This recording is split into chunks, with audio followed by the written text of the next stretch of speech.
অপেক্ষাকে আমি আজও ছাড়তে পারিনি। হ্যাঁ, অপেক্ষার কথাই বলছি।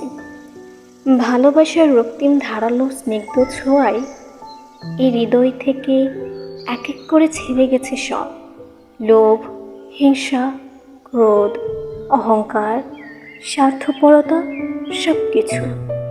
কিন্তু অপেক্ষা অপেক্ষা আমাকে আজও ছেড়ে যেতে পারেনি। আমি ভালোবাসার জন্য সব কিছু ছেড়েছি, শুধু অপেক্ষা ছাড়া।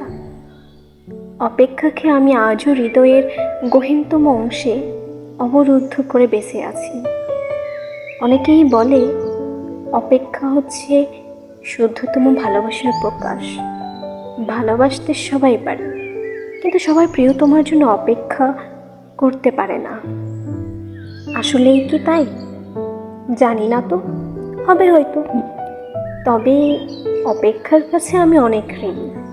প্রিয়তমার জন্য অপেক্ষা আমাকে পাখির মতো সহজ হতে শিখিয়েছে, শিশুর মতো অনাবিল হতে শিখিয়েছে, আকাশের মতো বিশাল হতে শিখিয়েছে, ফুলের মতো স্নিগ্ধ সুন্দর হতে শিখিয়েছে। অপেক্ষা আমাকে সাগরের নীল জলরাশির মতো গভীর হতে শিখিয়েছে, প্রকৃতির মতো স্বচ্ছ হতে শিখিয়েছে, সোনালি সন্ধ্যার মায়াবী মৌনতার মতো নিবিড় হতে শিখিয়েছে। শেষ পর্যন্ত অপেক্ষা আমাকে কবিতার মায়াবী অনিন্দ ভুবনের কাছে নিয়ে গেছে। হৃদয়ের মধ্যে প্রতি মুহূর্তে অপেক্ষাকে পুষে রাখা কি কঠিন?